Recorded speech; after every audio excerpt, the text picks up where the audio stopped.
are. We haven't gone anywhere. We're still back here. I'm here in my office here in the United States on the East Coast. Murad is a few thousand miles away in his office. He doesn't show his face for a very good reason, because there are many people that would like to do him harm. So as a result of that, he just looks like this handsome chap here. Listen, I've seen what he does look like. He's about as handsome as what you're looking at. But we don't care about his looks. We don't care about his face. We care about his knowledge, the mind that God has given him. He has an amazing ability to understand not only Arabic, but understand also history. And he's been one of the pivotal people on our team that has been coming together as researchers, along with Mel from Ireland. They have been at the forefront of just unpacking such amazing material coming right out of the ground. They're just pulling all kinds of artifacts. They're pulling all kinds of manuscripts. Now, Murad has done something no one else has done. He's gone back to the Quran, but not to the present day Arabic. What he has done, he's gone back to the Quran to look at the Arabic from the 7th and 8th century, from the time period supposedly the Quran was created. He's done what you're supposed to do with every language, with every book. You go back to when it was written and you find out what the original authors meant. To do that, you need to go back and see what the words were they were using in that context. And then once you do that, then you make a translation. And this is what Murad, here you are. Murad, how long have you been working on this? It's close to 5 years, and I actually I did not calculate it till I had to finalize the translation, and I'm like, oh my God, 5 years, close to 5 years. I said in the last episode only two. Actually, you've been working on this 5 years. This has been a real labor of love. And I want to thank you for that. You're doing us such a great favor. And it's so good to finally be able to take the Quran back to its original text. So we're going to do that. We're going to get right into it. And you're going to open up a PowerPoint here and start introducing your material. Over to you, Murad. Okay. Muslims and non-Muslims alike know that almost all Quran translations are awful. The Muslim explanation for why they are this bad is that the original Arabic is a miracle and therefore it is impossible to be translated. In this presentation, however, I will show you how Quran translators hide themselves behind that curtain and use the sin standard Islamic narrative to destroy the Quran itself. They are distorting it. Whether you are a believer in Islam or not, you certainly hate lies, especially when these lies are carefully crafted to fool you as an English speaker who does not know Arabic. Do we need another Quran translation? This is a question I get a lot. By the end of this presentation or this series, you will be able to tell, not me. Be aware that the mistakes I'm about to share with you are present in all Quran translations. I have divided Quran translation mistakes into 7 categories: clumsiness or lack of detail, Bible obsession, sin-based standard Islamic narrative-based translations, mistakes that are like pure linguistic mistakes. It means that they do not know Arabic really well. Masking Quranic errors, so there are some errors in the Quran, they mask it. Deception, pure deception, and finally fatal mistakes. In today's segment, we will start with clumsiness or lack of detail. And as you can see here, I have the Quran translators cartoonized into Simpsons because this is how I see their translation. It's a cartoonish version of the real thing. Okay, so we will start with example number 1. Are the word عام and سنة the same? Here it says وَلَقَدْ أَرْسَلْنَا نُوحًا إِلَى قَوْمِهِ فَلَبِثَ فِيهِمْ 1000 سَنَةً إِلَّا 50 عام. If I ask you as an English speaker, the audience who are listening, سنة and عام, does it sound the same? Definitely not. And in English, they also should not be the same. but everyone has it as years. And here, the clear Quran has it as 1,000 years less 50. So here he just skipped the word am as if it's part of years before it. All right. So what you're saying here is in the English translation, they just assume, but I can see even visually that these are completely different words. I don't even have to know Arabic to see that. Exactly, but they don't really care about the linguistic value of such words. This is not the stuff that interests them. They're interested in Muhammad and his battles, in his wives, but stuff like this of linguistic value, the difference between sana and am is very important. They do not care. And here Mustafa Khattab, the clear Quran, as you can see, he just glossed over it as if it didn't exist. He says 1,000 years less 50, as if this word am did not exist. And here in Sahih International, they say years minus 50 years because they do not know what is the synonym of year in English. Sana in Arabic is year. Am is year that has to do with seasons, seasonal year. The way you calculate this is different than this. Almost all Quran translators translate am and year into sana into year, am and sana into year, when actually one is year, sana, and the other am is something else. It's seasonal year or season. That's the word am. Okay, hold on This, right there. yeah, That's hugely significant because you can have many seasons in one year. exactly.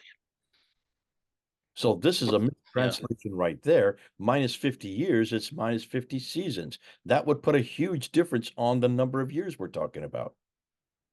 exactly. But that's something that they don't really care about because this is linguistics. You see, they only care about the standard Islamic narrative, what Muhammad did, what he liked to eat, and this kind of stuff. So in my translation, of course, I look deeply into the linguistic value of words. This mistake shows the general linguistic ignorance of Quran translators. Now here we will go to example number 2, and it says ابنتين هاتين على أن تأجرني 8 حجج. Hajjaj is just the plural of Hajj. People, they know this. Hajj is pilgrimage. But here, the translators, Clear Quran and Sahih International, they just have it as years. Why? Because they get this from the sin. The standard Islamic narrative says that Hajjaj here is exceptional and it means years, which is very wrong. I Okay, will go back just to that go, before you go forward.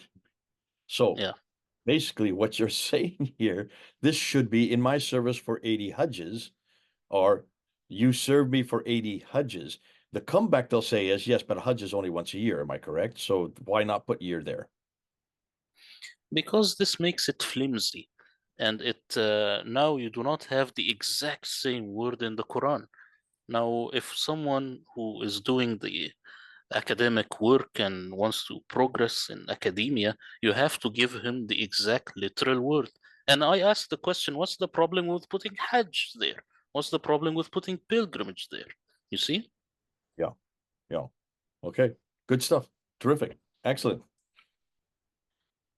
Here, Pickthall, he has it as Hajj, as a pilgrimage here.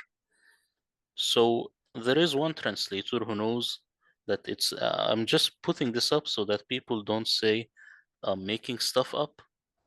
But that doesn't mean that his translation is superior.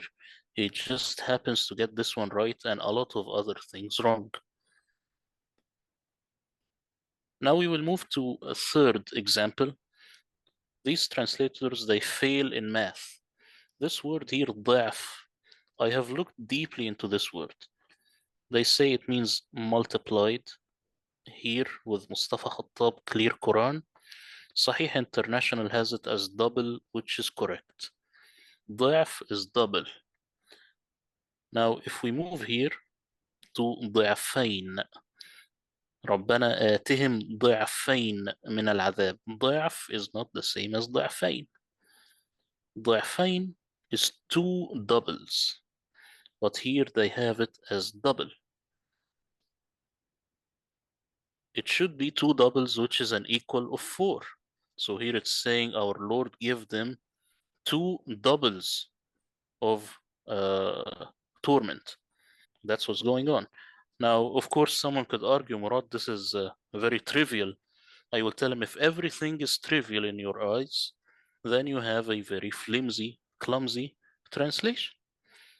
But these people, they did not imagine that one day I will come and see this and criticize this.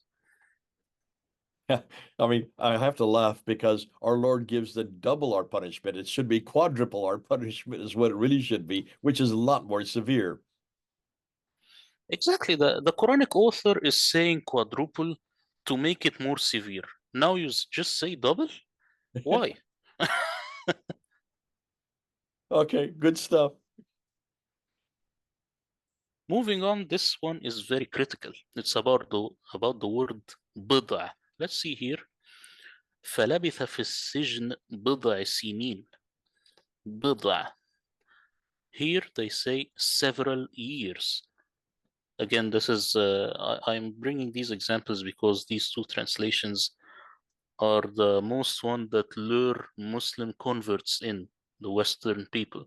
The Clear Quran, Mustafa Khattab, Sahih International. They both have it here as several. So does it simply mean several? Let's move on to the next example. We will see if these people are consistent or not. The very same word here, في بضع سنين. This has to do with Byzantium defeating Persia and this supposed prophecy of the Quran. Now, what do they do here? Do they just say several? No. They say within 3 to 9 years. All of a sudden, this word which just means several is within 3 to 9 years to make the prophecy fit. Here they got the meaning of the word بضع from the Arabic dictionary, which they have ignored all along. Why? To simply make the prophecy fit. So with the previous example here, with Joseph being in the prison for some years, they don't want to say here within 3 to 9 years. They don't want to confine themselves because it might be problematic. Also, they forgot it's the clumsiness. They forgot that بضع here is the same as بضع there. So they just have several. But when it comes to Byzantium defeating Persia, then they have to make the prophecies fit. What do you think of this example? Well, I can see that this is done. This is done to get out of a jam. But let me ask you, Murad, can this word "bada" can it ever be translated correctly as 3 to 9 years, or is it several? Which is the better translation for that word? If you want to go with the Arabic dictionary, just like in my Quran translation, it's within 3 to 9 years. But what is the difference between me and them is that me here also in Surah 12, verse 42, I have within 3 to 9 years with Uh, Joseph being in prison. So I'm consistent. I'm using the same method. You see, that's the big difference between me and them. yeah, yeah, I see what you're saying. You've got to, if it's that's this in this place, it's got to be the same in the other. I see what you're saying. Well done.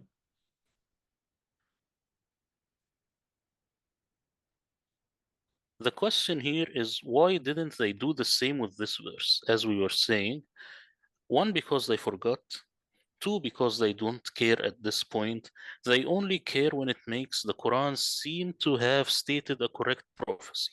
But with the other verse here, Joseph being in the prison, they do not care.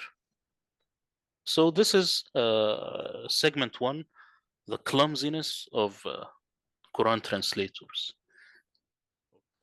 Well, Murad, that's a great introduction. I mean, in every case, you gave 4 examples of this clumsiness, this lack of detail. And what you're doing is you're saying, hold on a minute. This is going to have theological and doctrinal differences as we move on. These are just quick to the point as a good introduction of why you need to be consistent. If you're going to say that Joseph was in the prison just a few years, but later on the Byzantines destroy or defeat the Persians in 3 to 9 years, which you're saying is really the better translation, you've got to do that with Joseph as well. But you're going to get into problems here because if it's 3 to 9 years, that's going to be disputed by those who follow the biblical story of Joseph. So you can see, rather than get into that dispute, they just put several. So that would have a doctrinal problem if it remained the way that the Arabic gave it. I love what you did also with the double. They're making it more intense. The punishments are actually quadruple what God is going to give you, not just two. And the whole thing about the pilgrimage, rather than putting years in, which you already said earlier with aiman and sanat are years, those are already seasonal in years that are different. So obviously there are many seasons within a year, but the Hajj pilgrimage, putting that to year is again, you can see in every case, either this, and it's great what you asked at the very end.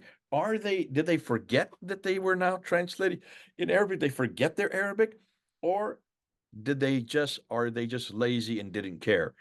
What would you suggest is going on here? Obviously, in some cases, it may be intentional because they didn't want to get into the problem of how many years Joseph was in jail. That could be understandable.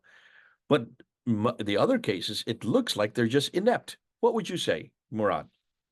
I think every example has its own situation. Like I can tell you that this one, that's why I have it actually in this categorization. Some stuff is just clumsiness, and some stuff is just to imprison you in the sin so that you don't have other options. And some stuff is just that they don't care. They say, well, an English speaker would never look at am and sana and think what's the difference. But this is very critical. Am, it's the year, and sana is the good years with Joseph in Egypt, the good seasons, the fat seasons, the fat years, fat seasonal years. So this stuff is very critical, but as you can see, this part was the clumsiness, just the clumsiness. Okay, what are we going to do next? Next, we will look at Bible obsession, how these people are actually obsessed with biblical phrases and put them in the Quran when it shouldn't be in the Quran. Good stuff. Great stuff. I like this. This is going to be fun. Well, you've heard it from the man himself.